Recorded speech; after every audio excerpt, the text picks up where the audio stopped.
E eu tenho certeza que vocês vão gostar de ouvir, porque eu já conheço e sei que é uma história extraordinária. E como eu disse, por favor, quando vocês quiserem, a qualquer momento, podem intervir, né? Exatamente. Então, dito isso, eu vou passar a palavra para o senhor Reinaldo, para as palavras iniciais dele. Senhor Reinaldo, por favor. Boa noite a todos.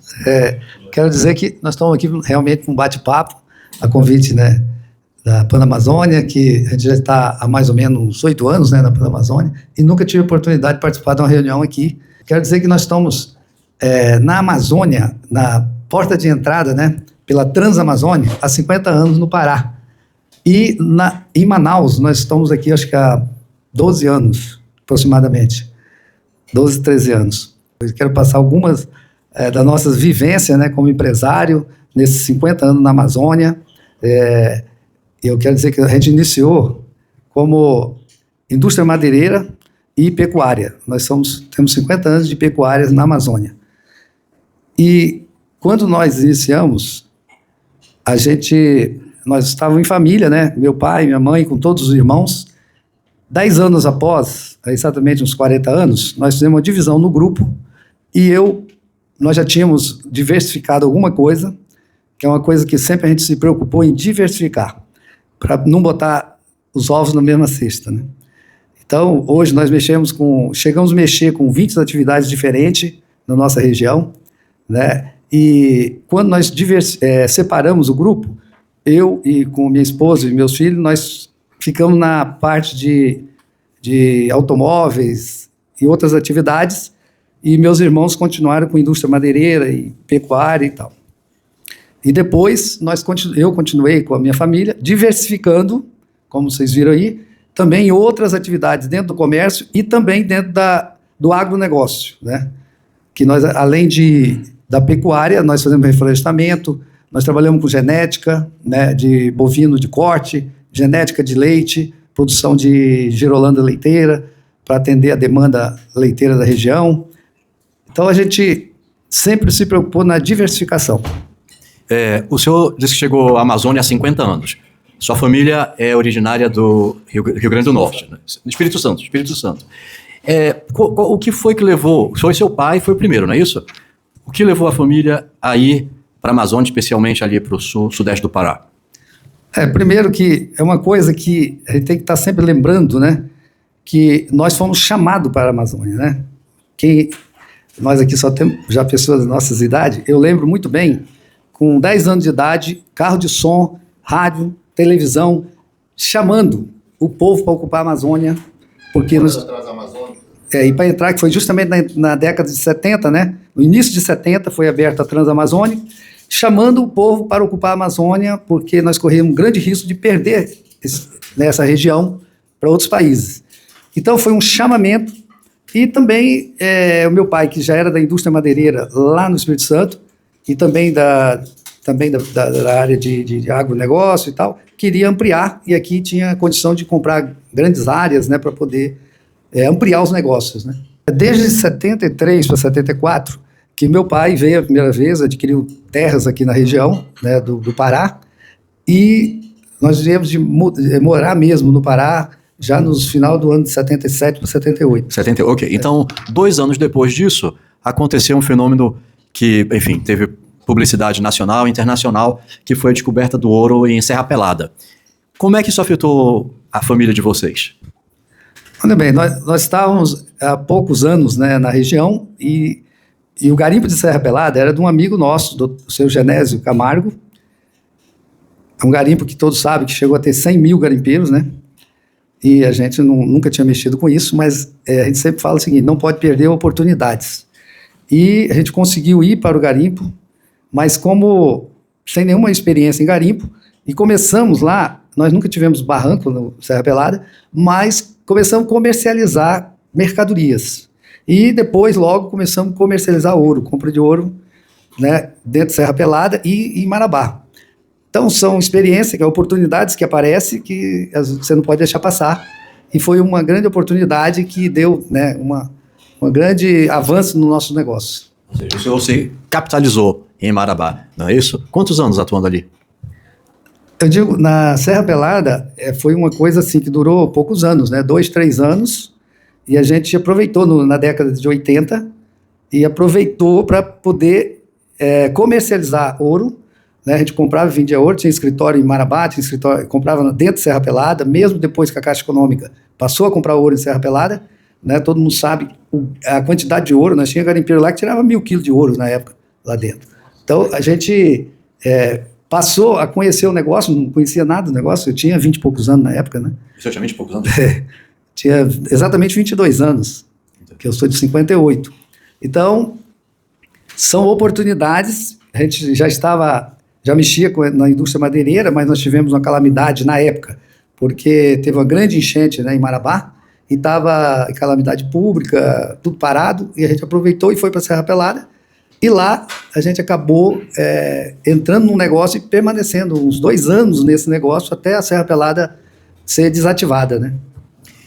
Essa região de Serra Pelada, hoje ninguém mais fala, né? Mas assim, a impressão que se tem é que aquela região foi exaurida, que não tem mais ouro. É isso mesmo ou ainda tem ouro naquela região? Eu tive a oportunidade agora de fazer uma exposição de uma viagem do Agro Amazônia, que nós saímos de Redenção, aí pousaram um dia na nossa fazenda em Marabá, e essa expedição ia rodar até Mato Grosso e sair lá na divisa com Santana do Araguaia. E nós fomos até a divisa do Pará com Mato Grosso. E a gente viu que, na verdade, a região de Trairão, Novo Progresso, Moraes Almeida, os garimpeiros de Serra Pelada foram todos para lá. Estão todos trabalhando lá, certo? E eu tive a oportunidade de ver amigos que mostraram mapa de fazendas e tal. Nós temos ouro, principalmente no Pará. Não é muito ouro, certo? E hoje é produzido muito ouro. Eu vi que em cada cidade dessa que eu passava, tinha 10 escritórios de compra de ouro. Hoje, agora, certo? Então, a coisa não parou. Continua tendo muito ouro. No início, eu falei, olha, as pessoas não sabem como é tão difícil, às vezes, você empreender e prosperar. E eu sei que lá a vida lá naquela região, naquela época, não era fácil, né? Tinha muitos desafios. E o senhor tem uma história que o senhor me contou do avião. Se o senhor quiser compartilhar, fique à vontade, porque aqui todos são amigos. Para vocês terem uma ideia, nos anos 80, quando a gente foi a Serra Pelada a primeira vez, não tinha estrada e nem pista de avião. Para vocês terem ideia, a Serra Pelada teve cerca de 100 mil garimpeiros, e quando nós fomos a primeira vez, só tinha 300 e poucos, que na época registrava num livro ainda. E aí a gente tinha que andar cerca de 20 quilômetros na mata para chegar na Serra Pelada. E a pista de avião foi feita de enxadão. Como era curta, isso é natural, acho que muita gente sabe aqui como funciona avião pequeno em pistas curtas. É amarrado, né, o avião num pau, e aí o piloto entra todos no avião, e o piloto acelera até a velocidade necessária lá, e aí dá o sinal, corta a corda, e ele já sai.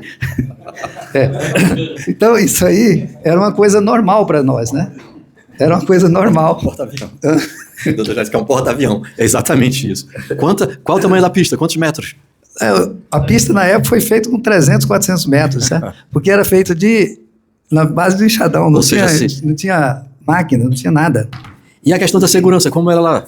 Porque vocês mexiam com tanto dinheiro? Isso é muito interessante, né? Para você ter ideia, todos nós usávamos 2 revólver. Era natural lá, todos. Nunca teve uma briga, nunca teve um assassinato. Nunca. Tá?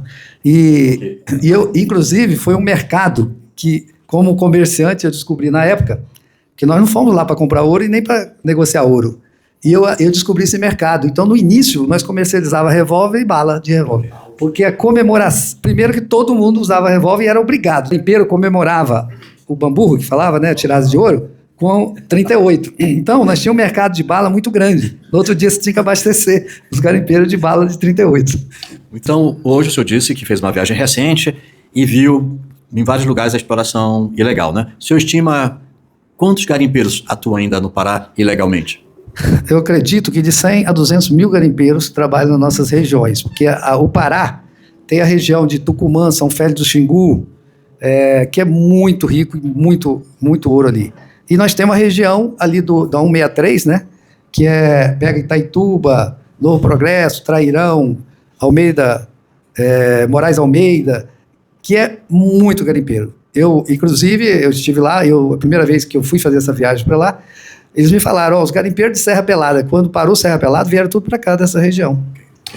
O senhor se capitalizou muito, então, com a exploração do ouro, né? Nos anos 80, o senhor usou esses recursos para investir em que atividade econômica? Na época, nós estávamos montando a indústria madeireira, a gente ampliou a indústria madeireira, ampliou na pecuária, né? Nas propriedades, então a gente ampliou mais nisso aí. E a gente veio começar a diversificar nossas atividades, já foi nos anos de 85, 86, que a gente começou a diversificação de outras atividades, certo? E qual foram essas atividades? Foi já revenda de veículos? Também revenda de veículos, mas rede de postos de gasolina, distribuição de bebida, empresa de ônibus. A gente foi diversificando, chegamos a ter 15 a 20 atividades diferentes. Certo? Okay. Mas antes eu queria que o senhor falasse um pouquinho da sua experiência nesse segmento de revenda de veículos. O senhor passou pelo Plano Sarney, Plano Collor, Plano Real, depois vários governos do PT. Conte como foi essa trajetória, como é que começou isso? Aqui eu vi que tem muitos companheiros aqui do Panamazônia que devem ter passado também por isso aí. Né? Você sabe que na época a gente não sabia se vendia mercadoria ou se segurava mercadoria, porque o aumento, nós chegamos em 90, acho que mais ou menos, não, 90 mais ou menos, né? Chegou a inflação de 50% ao mês e 2% ao dia, né? Então vocês imaginam, se você vendesse uma mercadoria e não conseguisse repor, praticamente você perdia metade do valor da mercadoria. Então tinha época que você não sabia se vendia ou se segurava a mercadoria. E a gente passou por essa fase muito grave, né? E a aplicação também você conseguia aplicar 2% ao dia, mas também, como hoje está acontecendo, naquela época, quem fez aplicações correram muito risco. Né? Nós tivemos vários bancos que faliram na época. Né? Faliu porque pagava esse juro de 2% ao dia e não se segurou. Então, é um negócio complicado, né? Você falar...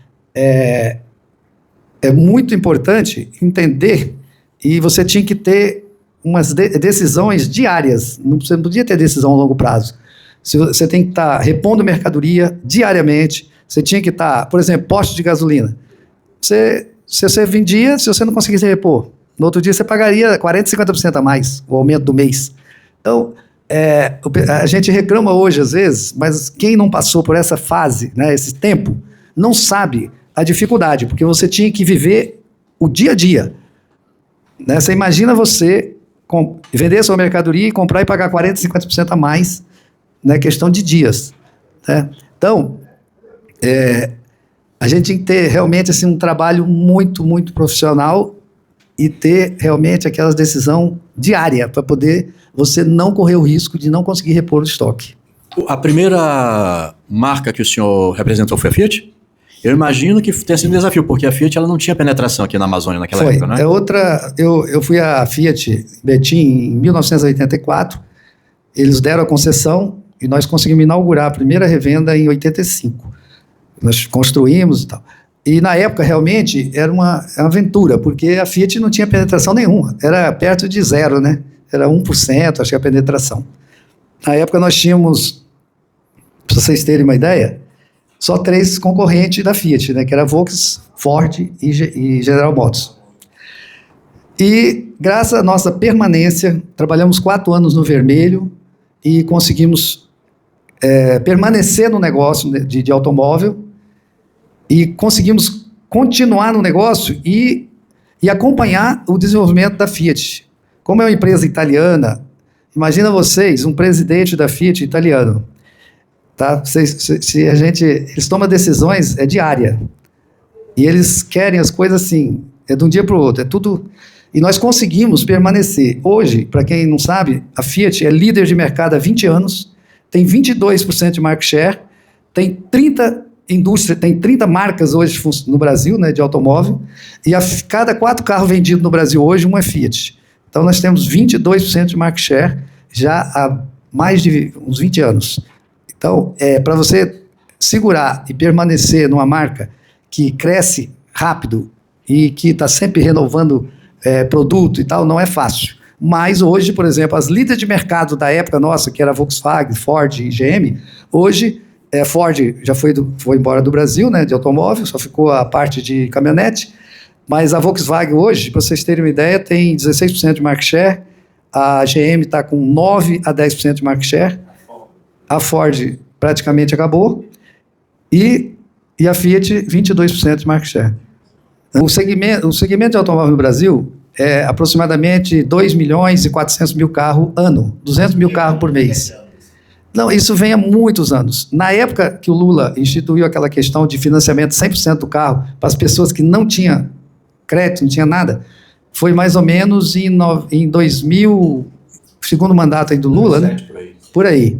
O que aconteceu na época? Ele conseguiu que as fábricas investissem na produção com pessoas e ele conseguiu dobrar essa produção. Nós chegamos a 4 milhões e 500 mil carros ano. Acontece que isso aí durou até o tempo que ele pôde usar o CPF dos brasileiros. Quando acabou os CPFs, que estava livre, que ele conseguiu vender esses 2 milhões, mais ou menos, que era a diferença do que vendia normalmente, que vende até hoje, que é a média nossa hoje, aí acabou, né, com o tempo. Aí o que aconteceu? Nós voltamos aos 2 milhões de carro, que é a normal. Só que aí, eu estava falando há pouco, né? Muitos que não conhecem, não sabem disso, conseguimos quase quebrar os bancos, que financiaram e não receberam, financiaram 100%, que naquela época o cliente ia na concessionária, comprava um carro, saía devendo 3. Só que o governo, ele recebia à vista 50% de impostos do carro, de IPI, ICMS e tal, né? E recebia os impostos do financiamento, tudo à vista. Então ele botava no bolso esse dinheiro e deixava os bancos em situação difícil, as revendas, porque nós todos de revenda tivemos que dobrar capacidade de atendimento, showroom, ampliar as concessionárias, e as fábricas ficaram depois com um pepino feio. Por quê? Devido à força dos sindicatos, né, de empregados de fábrica de automóvel, eles não podiam demitir, eles não permitiam que demitisse. Eu acho que tudo que o PT faz, que a esquerda faz, é premeditado. Eles são muito, muito sábios, tá? Quem pensar que eles são por mal, quem pensar que eles são, porque eles numa ação dessa aí, o que eles conseguem? Favorecer quem não tem nada, de maneira gratuita, sem nenhum, e quebrar aquele que tem. Sim, e os bancos que ficaram com o pepino na mão. Eles tinham que pegar um carro depois de 4, 5, 8 anos, quando conseguia, um carro que ele tinha, vamos supor, um crédito a receber daquele carro de tipo 100 mil, e o carro só valia 10, 20 mil, vamos supor, né? Então, imagina o prejuízo que apareceu, e além disso, as fábricas quase quebraram também. Por quê? Eles tiveram um custo alto para depois demitir esse pessoal. Foi muito alto. Tiveram que fazer planos assim, além de segurar, pensando assim, vai melhorar. Segurar esse povo por muitos meses, dando férias, pagando em casa sem trabalhar, e depois tiveram que demitir de maneira assim, voluntária do funcionário, desde que ele optasse, você quer um carro zero e mais a rescisão, essas coisas todas. Então eu lembro muito bem que na época a Fiat estava em situação de falência, né, a Fiat. Então, graças a Deus, ela ampliou. Eu estava falando há pouco, ela chegou a construir, né, lá no Pernambuco, em Goiânia, Goiânia, uma fábrica, isso mais ou menos tem 10 anos. Quando ela estava pronta para inaugurar, para começar a produzir Fiat lá, a Fiat não tinha necessidade mais, porque a metade da produção não tinha mais colocação. Aí a Fiat comprou a Jeep, né, nos Estados Unidos, e montou a Jeep lá em Goiânia. Isso mais ou menos foi no governo da Dilma, que eu cheguei na inauguração lá, a Dilma foi na inauguração dessa fábrica lá. Hoje, como eu já falei, nós temos 30 marcas, pelo menos, hoje. Na época só existia 3, 4 com a Fiat. Existia Volkswagen lá? Existia todas, isso que eu ia falar, existia todas as marcas já, as 3. Então não tinha opção, a opção era a Fiat. Mas eu digo que graças a Deus que foi a Fiat, que nós acreditamos e permanecemos no negócio, porque na verdade, se fosse que nós tivéssemos a fim de falar assim, não está dando lucro, vou sair do negócio, nós permanecemos 4 anos no vermelho mesmo, né? E depois que foi melhorando, e graças à Fiat, que ela conseguiu dar tudo que nós temos hoje. Por quê? Porque ela é líder de mercado há 20 anos. E você vê que muitas marcas saíram, a General Motors ainda não saiu, mas provavelmente vai sair do Brasil, tá? Porque você vê que eles não estão nem aí. Caíram, já foi para 10%, já chegou a ter 20% também, 22%. Na época que nós pegamos a Fiat, elas tinham 30%, 40%, né? Só tinha 2, 3%. Então, o que acontece? Eu acho que a General Motors é a próxima a sair do Brasil. Tá? Eles não estão nem aí para melhorar. Por quê? Por que a Ford saiu? Porque o presidente aqui, que estava na época, começou a fazer promoções, vendendo carro no vermelho, no prejuízo, trabalhando só para o governo. E hoje, o que a General Motors está vendo? Que estão trabalhando no vermelho, trabalham só para contribuir para o governo. Qualquer promoção que eles fizerem, eles estão trabalhando no vermelho. Aí o que nós estamos sabendo? Que a direção das marcas lá fora diz o seguinte, ó, mesmo a Hyundai, que é coreana, né? A direção lá de fora diz o seguinte, nós não vamos lançar produto novo, nós não vamos investir nada mais no Brasil. Vamos trabalhar aí para manter, e se piorar, nós vamos sair do Brasil. Porque esse trabalho é só para contribuir para o governo, né? As fábricas de automóvel hoje. A metade do valor vai para o governo, né? E a Fiat, para vocês terem uma ideia, chegamos a ter uma reunião em Brasília, há uns 3 anos atrás, que a Fiat foi para os Estados Unidos, que a Fiat não ia, ela foi para os Estados Unidos tem talvez uns 8, 10 anos, porque ela não atuava nos Estados Unidos. E ela fez uma estratégia, um presidente da Fiat, mundial, fez uma estratégia há uns 4 anos atrás e levou carro elétrico para os Estados Unidos. E começou a trabalhar. Eles levaram um prejuízo tão grande que ameaçou a falência da Fiat. Nós fomos chamados numa reunião uns 2 anos atrás para eles dizer que eles estavam controlando a situação, porque os Estados Unidos não aceita carro elétrico. Você vê como é que é. Eles só querem carro a combustão, né? Então, é mesmo no Brasil. Está entrando muito carro elétrico, mas ninguém sabe se isso aí vai permanecer. Certo? Entendeu? Ninguém sabe. Então, as fábricas ficam sempre com o pé atrás. Então, eu vejo, por exemplo, a própria Fiat, ela não está muito a fim de investir muito. Ela já comprou uma fábrica de carro elétrico na China, que eu não me lembro o nome. Acho que é. E já trouxe para o Brasil, já tem só umas 20 ou 30 concessionárias no Brasil, mas eu vejo que eles estão muito preocupados, porque é uma decisão muito difícil, porque a gente vê que nem todo brasileiro está a fim de entrar no carro elétrico. Que, queira ou não, a gente considera hoje ainda carro elétrico como celular, né? Chega uma hora que a bateria acaba. Eu assisti agora há pouco tempo do Sérgio Habib, que é um cara altamente conhecedor de carro no mundo, né? Eu vi outras entrevistas dele agora, ele estava falando que ele chegou aí 2 anos na China, visitou todas as indústrias chinesas, ele ia mensalmente, e ele conhece o mundo todo, todas as indústrias ele conhece, e ele diz claramente, o mercado de carro elétrico não vai passar de 10%, entendeu? Até porque, como eu falo, o carro elétrico é a mesma coisa do celular. Você compra ele, no primeiro ano ele desvaloriza em torno de 50%. E você não pode comprar hoje carro elétrico no Brasil para viajar. Você tem que comprar carro elétrico para usar dentro da cidade. Porque se você comprar carro elétrico e viajar, você vai ficar sem carro. Embora o senhor tenha essa relação muito longa com a Fiat, eu sei que de uns anos para cá vocês começaram a diversificar e conseguiram marcas justamente da Ásia, coreana e chinesa. Inclusive o senhor tem ido à China, não é? Conte um pouco sobre isso. Eu e o Alexandre, a gente já foi à China várias vezes, começamos mais ou menos há exatamente 19 anos, em 2007, porque a nossa intenção era montar uma montadora de motos no Brasil, e a gente foi para trazer uma marca para montar no Brasil. Na época, o Brasil estava passando por uma crise, que acho que foi a crise da Europa, não tinha financeiras, e aí a gente arquivou um pouco esse projeto, mas hoje a gente está bem afinado com a China, nós estamos trazendo, embora eu falei de elétrico agora, como eu tenho motos a combustão, nós estamos trazendo motos elétricas e estamos trazendo máquinas linha amarela, né? O Alexandre, por exemplo, traz da Coreia, né? Linha amarela também.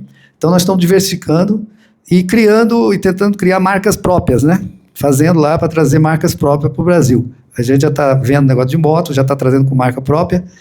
E linha amarela também, além da Chantuí, que é uma marca que nós pegamos praticamente todo o norte e parte do nordeste para distribuir. E existe só 3 distribuidores no Brasil, um na região sul, outro no sudeste e nós no norte e nordeste. Mas também, paralelamente, eu estou montando uma marca nossa com alguns modelos que a Chantuí não tem, ou já para ter uma marca própria também de máquinas de tratores da linha amarela. Sabe? Será que esse agora não é um bom momento para vocês desarquivarem esse projeto de montar uma fábrica de motocicletas? Aqui na Zona Franca todo mundo está falando que com a reforma tributária o modelo está sendo muito fortalecido, tem muitas empresas vindo para cá. Moto, para vocês terem uma ideia, a moto hoje vende mais do que automóvel, né? Em torno de 2.500.000 motos ano, não é isso, Alexandre? Você está mais ou menos isso aí. E o mercado principal é da Honda, ela chegou a ter 85%, hoje deve estar com 70%, né, de mercado de moto, 66%. Aí a Yamaha em segundo lugar, em torno de 15%, né? E hoje nós voltamos a ter umas 20 marcas diferentes, que nós chegamos a ter isso no passado, depois praticamente zerou, só ficou 2, 3. Hoje nós estamos voltando a ter esse número de motos. Só que nós temos, hoje, o que acontece hoje? Nós dependemos de financeira. E quase a maioria das financeiras não quer financiar moto, porque é um negócio que você põe dentro de casa e ninguém pega a moto, né, se a pessoa não pagar. Então, por que hoje, cada dia mais, está pior para você montar um negócio de moto no Brasil? Porque você tem que vender quase só à vista ou consórcio. Consórcio, o maior consórcio do mundo é o da Honda, né? Então, hoje, eles têm um consórcio que, praticamente, a Honda não vende moto, né? Não sei se vocês sabem. Eles vendem consórcio. E aí, entrega a moto. Não é pós-venda. Hoje você tem que responder pelo que você vendeu, né? Não, com certeza. Inclusive, nós tivemos marcas chinesas que, na época, permaneceu nessa época que a gente ia montar, e eles tiveram problemas sérios, porque não deram conta de atender o pós-venda, e teve concessionário de ter 500 processos na justiça, né? Porque o que acontece? Como nós temos diversificação de marca de automóvel, o que a gente vê? Cada modelo mais simples é aquele que você tem que atender mais rápido. Quando a pessoa tem, por exemplo, nós somos Mitsubishi, a pessoa que tem um Pajero, você pode ficar com o carro dele lá, que ele tem 2, 3 carros na garagem. A pessoa que tem um Fiat Mobi, o antigo Uno, né? Ele só tem aquele carro. Se você não atender ele rápido, ele vai criar problema, né? Quem tem a moto, ele só tem aquilo ali. Se você não atender rápido, ele entra na justiça. Então, nós tivemos, tem uma marca que é a DAF, né? DAF. A DAF, ela teve mais de 5.000 processos nesse ano. Não, teve caso, em Brasília, por exemplo, concessionário ter 500 processos. De lá. Não, eles tiveram assim, acho que uns 50.000 processos, sobre pós-venda, porque não dava conta de atender. Na mesma época. Olha, eu tive 2 vezes lá com o senhor, em Marabá. Muito obrigado de novo. E eu conheci lá, o senhor me levou para conhecer as lojas e conhecer todas, e conhecer as fazendas. E eu percebi que o senhor é muito mais animado quando estava mostrando lá as fazendas, que o seu xodó é a pecuária, não é não? Olha bem, a nossa origem é da pecuária. Para você ter ideia, nós temos fazenda lá, foi a primeira adquirida no Pará, 51 anos, temos até hoje, desde 74, as mesmas propriedades. São quantas fazendas? Nós temos hoje lá umas 15 a 20 fazendas, né? Quantos hectares no total? Faixa de 60, 70 mil hectares. E o que acontece? Porque essas fazendas, quando nós adquirimos, ainda tudo poderia fazer 50% ou mais até de abertura. Então, a abertura da floresta. Da floresta. Naquela época, a gente conseguiu, até 2008, né, quando teve a nova lei florestal, né? Depois de 2008, aí já não é 20%, né, hoje. Então, a gente aproveitou para fazer tudo que podia naquela época, né? Sim. O senhor também, o Grupo Zucatelli é conhecido também pelo trabalho de genética, não é? Inclusive, vocês vendem embriões, né? Como foi que vocês avançaram para isso e como é que vocês se consolidaram? Nós temos exatamente a metade desse período, há 25 anos atrás, eu optei para fazer melhoramento genético e me inscrevi na ABCZ, né? E hoje, nós começamos com o Nelore. Hoje nós praticamente temos 6 raças, que além do Nelore padrão, nós temos o Nelore pintado vermelho, pintado preto, o Cindy, o Brahma, o Gir, e fazemos o Gir Holanda. Então nós temos 2 linhas de genética, de carne, que é essas, e de leite, para leite. Aí nós atendemos tanto reprodutores, né, para os criadores de vaca, de bezerro, como também para os produtores de leite. Entregamos uma girolanda prenha, já próximo já para parir, para poder produzir leite. Uma vez eu estava conversando com o senhor me corrigiu. Senhor Belisário, essa carne que sai para exportação, ela não é produzida no destino de onde sai a proforma, a nota, né, fiscal. Ela sai aqui da Amazônia. É isso mesmo? Como é que... Não, eu digo o seguinte, porque vamos supor, todos os exportadores, o Pará, por exemplo, hoje deve ter uns 10 frigoríficos que exportam do Pará. Mas a maioria é JBS. Então, vamos supor, a gente não sabe se muitos gados saem do Pará, vai para São Paulo e de lá exporta como fosse de lá. Eles não têm esse controle, né? Mas hoje já existe vários frigoríficos exportando direto do Pará. Frigoríficos menores, né? Que não é rede, é individual, né? Mas nós devemos ter no Pará hoje uns 10 cadastrados para exportar, principalmente para a China, né? O senhor disse no início da conversa que vocês chegaram a ter 15 atividades econômicas diferentes, né? Hoje, quantas são? E aí eu lhe pergunto, como é que faz para administrar? Porque eu não sei se eu estou certo, mas eu tenho a impressão que a gestão, não sei se hoje é ainda, mas foi muito concentrada no senhor, não é? Muito centralizada. Como é que faz para gerir atividades tão diferentes, algumas que exigem muito empenho, como a parte, por exemplo, da genética animal, né? E tudo com grande sucesso, porque vocês são referências em todas as atividades que vocês têm. Olha bem, a nossa família toda está envolvida no negócio, né? A gente sempre teve a preocupação de centralizar para poder tentar fazer o melhor possível. E diversificar para não colocar os ovos na mesma cesta. Sempre foi uma preocupação nossa, até porque, por exemplo, o que eu vejo? Às vezes um negócio está ruim, mas o outro está bom. Por exemplo, eu dou um exemplo hoje no agronegócio. Nós tivemos uma melhor fase de produtor de cacau que chegou a vender cacau, que era na faixa de R$15 o quilo, chegou a vender R$60, R$65 o quilo. Melhor fase. Tal. O boi, de 2 anos para trás, estava horrível, 1 ano e pouco para trás. O boi chegou a $38, R$180 a arroba. Hoje o boi está 60 e poucos, quase 70, está R$70, $60, R$360 a arroba. Está no melhor momento. Enquanto tem atividade do agro, por exemplo, soja está na baixa, está horrível, vendendo soja a metade do preço que era R$180, R$200 a saca, hoje está 100, cacau chegou a 60, está a 12. Então, quando você diversifica, você tem condições de aproveitar aonde estiver bom, você conseguir sobreviver e manter os outros negócios, né? Mas sempre vai ter coisa boa e coisa ruim, né? É uma subida e descida de ladeira o tempo todo, né? Mas quem é que faz essa avaliação? Vocês têm um conselho, se reúnem com os filhos, tudo. Como é que funciona esse processo de decisão? Onde é que eu vou investir? Onde é que eu... A gente se reúne, conversa, mas eu digo assim, o mercado em si, a gente acompanha muito bem. A gente sabe até onde vai os aumentos, pela experiência, sabe? Eu falava há 2 anos atrás, segura que o gado vai voltar ao preço, que era, e a mais até. Porque nós tivemos um problema. Quando baixou muito o preço, o que aconteceu? Na nossa atividade, foi vendido 30% das matrizes de vaca foi para frigorífico. Então, o que aconteceu? Nós vamos ter falta agora de 30% de produção de bezerro na nossa área. O que a gente fala? Já falava isso há 1 ano, 2 anos atrás. Vai faltar bezerro, vai faltar boi e o preço vai dobrar. E agora nós estamos vendo o seguinte, que nós temos 30% menos de produção, mas continua 100 ou mais pessoas que eram da cria e recria. Hoje está na engorda só de bezerro, então aumentou quem procura bezerro e diminuiu a oferta. O que vai acontecer? Nós já estamos com ágio no bezerro, e a carne já subiu bastante, mas o bezerro está com 40%, 50% de ágio. Entendeu? Então, eu calculo, na minha experiência, que nós vamos ter um ágio ainda maior.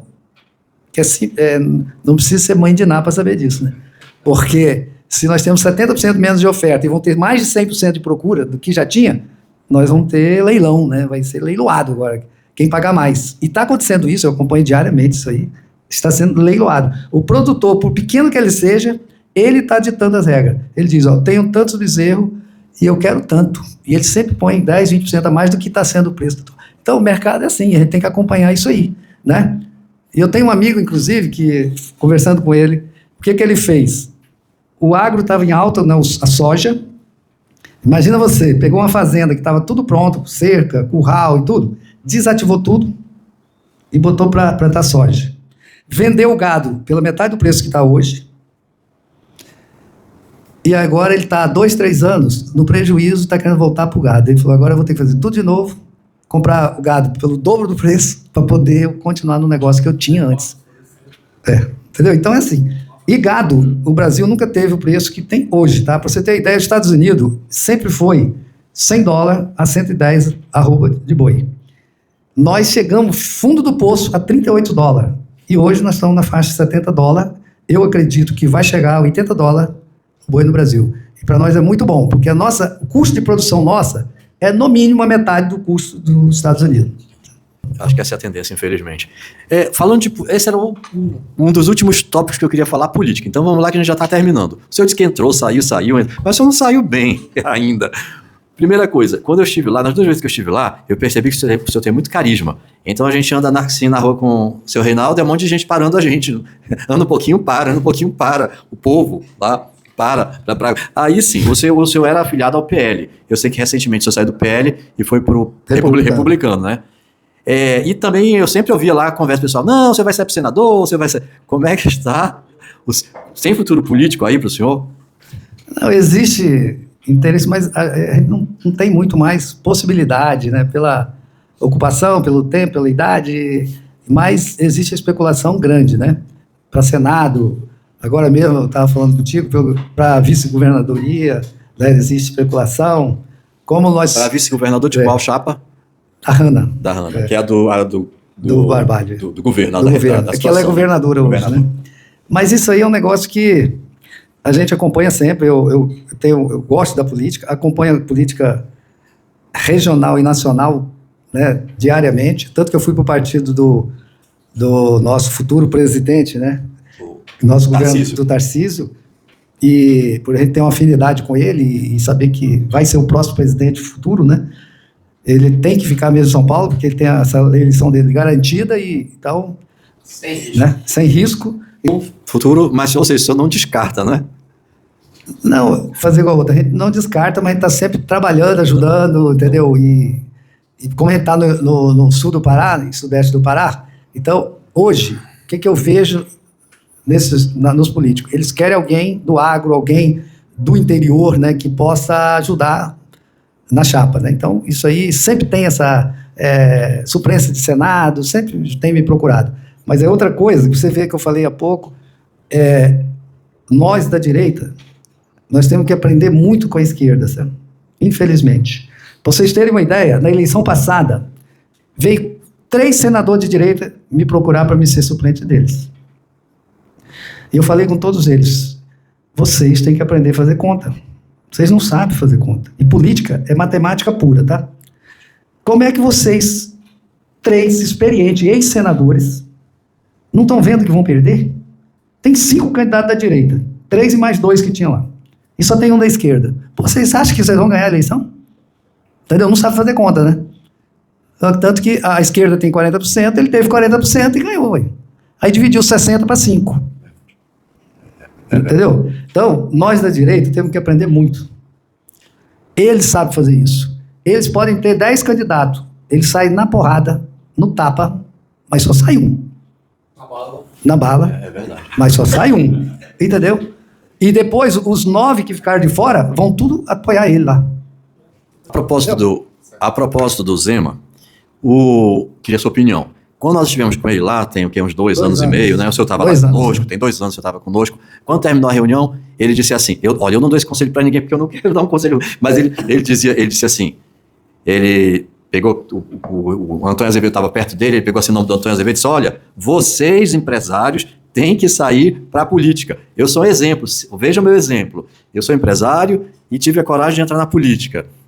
Mas aí ele prometeu, não, você estava lá, ele prometeu, eu vou para lá, para Manaus, vocês me ajudam? Eu falei, sim, a gente ajuda. Então eu vou fazer um périplo, eu vou para Manaus, vou para Belém, não foi que ele prometeu? E não veio. E eu sinto que hoje, esse é o problema dele, ele não viajou pelo Brasil. O Zema, ele na época, ele falou que ele não era candidato, que é outro erro, você vê, o cara de direita, não sou candidato. E ele não conhece nada da Amazônia, ele mesmo falou, não conhece nada. Aí agora, o que está acontecendo com ele? Ele arranjou um grande cabo eleitoral. Ele hoje está cavando uma vice, né? Ele está cavando... Um grande cabo eleitoral, Gilmar Mendes. Pois é. Não, eu sei, mas eu digo assim, mas ele está cavando hoje uma vice. que ele poderia ter construído isso durante os 2 últimos anos de governo, que foi justamente quando nós estivemos lá, e ter, por exemplo, visitado o Brasil. Ele não saiu de Minas Gerais. Então, esse aí que é o grande problema nosso. Tá? Ele tinha toda a oportunidade de tirar um mês para cada estado, ir, né, para ter vindo para cá, para Manaus, indo para Belém, né, Rondônia. E ele não fez isso. Aí hoje o que ele está fazendo? Correndo atrás de arrumar uma vice. Ele quer do Flávio Bolsonaro, não sei se vai dar certo. A política fica atrapalhando os seus negócios. Como o senhor consegue conciliar as duas coisas? Ajudou ou atrapalhou mais? Já, atrapalhou muito. Atrapalhou muito. É tanto que hoje é essa dúvida, por exemplo, se você entrar na política, porque, infelizmente, você vai ter 50% de adversário. Atrapalhou muito. Não foi pouco, não. Tive prejuízos grandes, mas consegui sair numa boa. E todos os meus inimigos políticos são meus amigos hoje. Entendeu? Porque eles estavam errados, infelizmente, mas eu tive grandes prejuízos. Mas porque eu era também eu era um político de subir em palanque e falar a verdade, né? E aí dói para muita gente. Doutor secretário, e dá para manter o nome limpo depois de passar pela política? Hoje é um problema. Dá para passar. Nós temos um prefeito que ele era nosso secretário de obra. Aí acabou, ele não tinha voto nenhum. É um cara até que, eu diria, que tem que ser estudado pela NASA, né? Ele não pede voto para ninguém. Ele não cumprimenta ninguém. E ele só botar o nome. E aí, quando ele foi nosso secretário, aí quando nós só tínhamos 4 anos, não podia ter reeleição, eu fui prefeito e vice-prefeito. Fui vice, depois fui prefeito. Aí, o que aconteceu? Nós colocamos um médico muito conceituado na nossa cidade, que tinha muito voto. Ele não tinha voto nenhum, o secretário nosso. Mas só que ele era sempre secretário de obra, aí foi vice desse médico e continuou de secretaria de obra. Aí quando o médico faleceu no segundo, aí tinha reeleição já, no meio da reeleição, ele virou prefeito, né? Na minha experiência, eu falei assim, esse cara não se elege, o Tião não se elege, não se reelege, né? Porque ele virou prefeito, e ele reelegeu.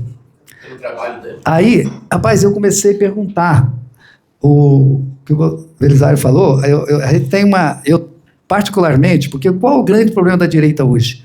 Agora mesmo eu tenho lá o presidente da associação comercial, quis ser prefeito, falei, não adianta que você não tem voto, você só tem voto na camada alta, você não tem voto aqui embaixo. E eu, particularmente, devido a gente ter muito funcionário, né, a gente tinha voto, né, da camada baixa e na camada alta. E aí eu comecei a perguntar a esses amigos da gente, da camada mesmo lá de baixo, perguntava, vem cá, você votou em quem? Votei no prefeito, no Tião. Ele te pediu voto? Não. Você conhece ele? Não. Eu falei, mas como, gente? Olha. Aí, por que você... Porque ele asfaltou minha rua. Aí perguntava o outro, porque ele fez uma praça no meu bairro. Aí perguntava o outro, porque ele construiu... Porque o negócio dele é fazer praça, asfalto e colégio e ponto... Então, existe... Eu quero responder a tua pergunta. Existe... Ele não tem um problema no nome dele. E ele foi prefeito já umas 4 vezes. Mas sabe o que é? Ele senta em cima do cofre, nada é feito se ele não autorizar, e ele aplica 100% a verba. Então ele copiou da administração de Manaus. Entendeu? E aí... Olha, para vocês terem uma ideia, hoje, qualquer verba federal só vem para o município se prometer devolver 20%. Tá? Sabe quanto que ele pega? 0. Não pega. Então não vem verba. Hã? Então não vai vir verba. Não vem. Ele não pega verba porque o município tem sobrevivência, né? Então, porque todo prefeito que pegar verba federal está sujeito a ter problema depois de prestação de conta. Vamos partir para o final, que o pessoal daqui a pouco já está querendo ir. Mas olha só, se o senhor tivesse de novo 22 anos, quando o senhor começou a vida lá no Pará, né, se o senhor tivesse 20 anos, o que o senhor faria de novo e o que o senhor não faria? Em termos empresariais. Olha bem, a gente que diversifica, você tem muitas atividades que às vezes não dá lucro ou dá pouco lucro, mas eu diria que como eu tenho já um princípio meu, para você ter uma ideia, eu poderia ter menos propriedades. O Alexandre é um que sempre quis que eu aumentasse só no lugar. Eu poderia aumentar, tinha chance de adquirir outras propriedades vizinhas e aumentar. Mas na minha visão de não botar os ovos na mesma cesta, eu falava, não, eu prefiro comprar outras em outros lugares. Vai ter mais custo, porque vai ter outra estrutura de gestão, tudo outro, né? Mas eu prefiro pelo seguinte, quando fala de invasão de terra, porque eu penso assim, quanto maior a propriedade, maior chance de invasão, porque aí é mais famílias que vai e depois você não consegue. Então, eu sempre tive essa preocupação de ter mais trabalho, porém menos risco. Então, desde a compra de propriedade, eu já deixei de comprar áreas de vizinhos para não crescer no mesmo lugar, certo? Porque, pelo menos, se ainda acontecer em alguma propriedade, mas na outra não acontece, né? Então, eu sempre tive essa preocupação. Poderia ser menos propriedades e maiores num lugar só, mas o risco aumenta. No nosso caso hoje de invasão, de sem terra, tudo isso, né? Qual é o futuro do Grupo Zucatelli? Olha bem, nós continuamos, né, igual eu estou falando, viajando muito para fora, atrás de negócios, e eu sei que a minha esposa é a financeira do grupo. E ela... e eu tenho, inclusive, 44 anos de casado e ela trabalha comigo, junto comigo, há 46. E ela vem de banco, então você imagina, né? Quem vem de banco gosta de receber juros, mas não gosta de pagar juros. Né? E aí, então ela é muito segura, então ela que segura a barra. Ela tem uma equipe boa, né? Uma equipe já... Nós temos funcionários, para você ter ideia, de 45 anos trabalhando no grupo. Até hoje lá. Entendeu? Então, a nossa média hoje de funcionário é de 20 a 25 anos na média. E nós temos funcionário de 45, 40, 30, tem muitos funcionários, sabe? E aí, essa equipe, que você falou assim, a questão de centralização. Mas, na verdade, nós temos muitos funcionários antigos que têm essa liberdade, né? Conhece tudo, sabe o nosso pensamento, então... Mas o futuro, que eu falo futuro daqui a uns 10 anos, o senhor já começou essa transição para a segunda geração, para os filhos? Já, ou vai profissionalizar? Qual é o caminho do grupo? Seria, pensando nos dois lados, profissionalizar e também passar para os futuros, né? Pena que eu estou com os netos muito novos, né? Que eu queria ter netos já com idade. Então, nós vamos ter que trabalhar muito ainda para segurar o negócio. Né? O senhor nem pensa em se aposentar, né? Não. Muito cedo, tá certo. Não penso de jeito nenhum. Tá certo. Tem uma linha de empresário muito capacitado, muito atualizado, que diz que você nunca deve se apaixonar pelo seu negócio. Eu acho que nós dois somos do outro lado. Não, mas para você ter uma ideia, a gente não tem realmente esse negócio, assim. Lógico que a gente... Não, a gente tem, mas não é também assim, dizer que, né, a gente, se precisar desfazer alguma coisa, a gente desfaz, porque, né, mas a gente tenta segurar. Para vocês terem uma ideia, falando em sucessão, né, a gente prepara uma sucessão já há mais de 20 anos. Eu criei 2 holding há 20 e tantos anos atrás, então a gente já tem uma preparação disso, disso aí já há mais de 2 décadas, né, para poder preparar os sucessores, né? O senhor são 3 filhos, né? O Alexandre, Eduardo e a Fernanda. Para terminar, um conselho para quem tem 20 anos e está começando a empreender. Aqui não tem ninguém nessa página, mas não está gravado. Eu estou vendo que... exatamente. Eu queria aproveitar essa pergunta para falar o seguinte, né? Nós estamos, enquanto empresa, colocando unidade lá em Belém. Acho que essa é a 7ª operação nossa no Brasil, né? Eu queria aproveitar um pouquinho do seu know-how para entender os desafios locais que a gente tem na região para poder... de consultoria. Então, por favor, o conselho... Não, primeiro responda a pergunta dele, depois o conselho. Realmente, olha bem, todos nós sempre preocupamos em ter muitos funcionários, né? Eu ouvi ele falar que queria ter... Então, teve um grupo lá em Marabá, que ele começou com uma lojinha de eletrodoméstico. E ele chegou a ter uns 5 mil funcionários. E, por fim, ele falou que queria ter funcionário que estivesse dentro de uma Kombi. Entendeu? Então, hoje a gente tem que repensar muito, porque as pessoas de hoje, né, esses jovens e tal, o pensamento deles é ganhar dinheiro com celular, atendendo, né, sem trabalhar. Sozinho, só ele no celular. Então, não é o funcionário que a gente teve de 50 anos, de 40 anos, de 30 anos, entendeu? Então, hoje nós temos muita dificuldade. Hoje você de cada 10 pessoas que você recruta, você fica com 1. Tá? Então, está cada dia pior. Então, o que eu tenho ouvido é o seguinte, a gente tem que procurar algumas coisas que dê margem maior e com menos gente. Porque nós estamos chegando a um ponto que quanto mais funcionário, piora o negócio, e margem também muito estreita também não é bom.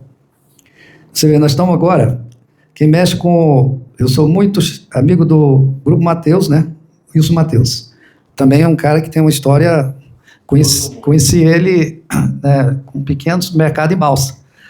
E ele hoje já está faturando... Ele deve estar hoje com 70 mil funcionários e faturando 22 bilhões, né? E só que aí ele abriu capital há 5 anos, mais ou menos. Perdeu 6 bilhões. Pois é. Entrou 4 bilhões no dia que ele abriu capital, mas ele está muito arrependido. É mesmo? Muito arrependido. De ter abrido capital, de ter crescido tanto. Porque o que está acontecendo? Eles trabalham com margem de 3%. Qualquer coisa que acontece, entra no vermelho. Aí agora teve esse problema do balanço, né? Que descobriram um furo de 1 bilhão no estoque. Aí o que acontece? Hoje, imagina você, ele tem as ações que venderam, deve ser em torno de 8 bilhões, por aí. Só que os caras estão mandando nele. Imagina o capital que ele tem. Estão mandando nele. As ações não dá 10%. Certo? Só que os caras estão mandando nele hoje. Então ele está muito arrependido.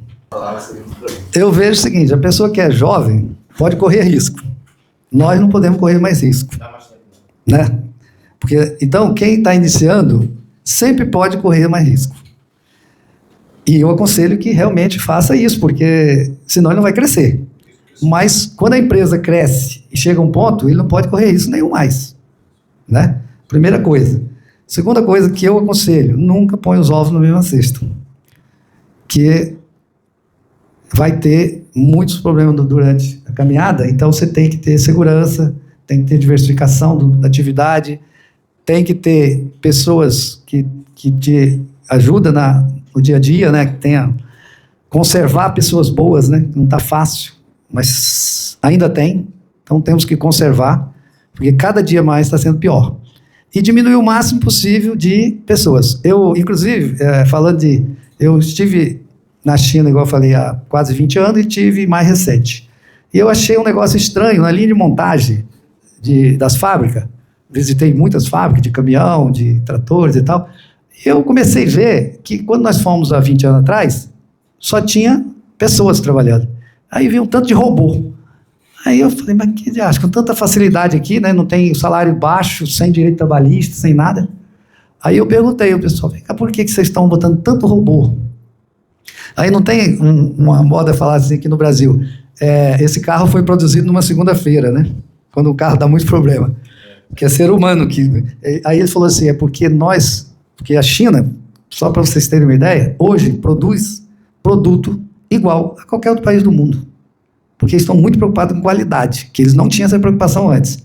Ele falou, porque nós queremos qualidade. E nós só vamos ter qualidade se for robô, vai produzir tudo igual. Se não vai botar ser humano, vai produzir um de um jeito, outro de outro, de outro. Então, por isso que nós investimos nisso aí. Porque nós queremos qualidade. Nós queremos produzir igual ou melhor de qualquer outro país do mundo. Então, essa foi a resposta. Excelente. Olha, a todos... Uma pergunta. Qual a maior virtude do ser humano? A maior virtude do ser humano. Eu acho que é ser honesto, ser, né? Humilde, entendeu? Humilde, honesto, ser trabalhador, né? A honestidade não é virtude, é obrigação. Sim. Fazer por pergunta. Pessoal, olha. Uma salva de palmas para o senhor. Uma salva de palmas.